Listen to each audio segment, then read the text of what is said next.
Hello everyone, so karon yan na pud tano sa ato ang mga pananom nga lapnisan or agaroda producing trees, particularly sa kanisya Aquilaria crasna.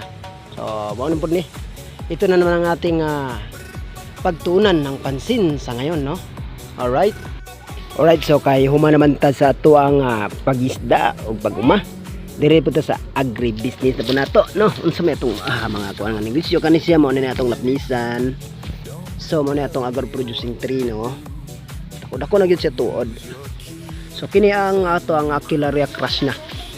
So okay mo pud ni siya, mamunga ni siya, no. Makasidling siya punta pohon, do mo kuha ta mga papili sa gikan sa diin. So mo na siya. So worth it mo pud ni nga investment mga bay, no. Mga higala, mga kaigsunan. Og sa laing dapit aduna sabkitay Aquilaria microcarpa. Medyo gagmay ra jud siya dahon kaysa sa ato ang gitawag og crasna. Unya ditong bahina aduna sabtay Aquilaria malasensis.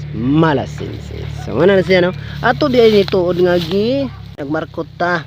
So nagmarkot ta mga guys, no. Sa lahin nga bahin po nagmarkot pud ta sa ato ang crasna. So isa ni sa to mga pamaagi sa ato ang pagpropagate sa ato ang lapnisan, no. Mga klase-klase nga lapnisan, no. O kani microcarpa. So ano na siya ang update sa ato mga katanuman diri. Ubay-ubay pud ni bay. Ubay pud ni. So mura ni sa atong business ideas. So ana ra. Mananom na mo guys. Mananom na mo kay para daghan-daghan ta mananom kay kung maiska man ta. At least daghan ta, no. Di ra kay akura ang maiskam ani nga lapnista ng industry. Ana ra mga higala, mga bay, mga kaigsunan diha. Mga higala. All right. So bye for now. Kay daghan-daghan ni atong tanom dire. Atong bisitaon.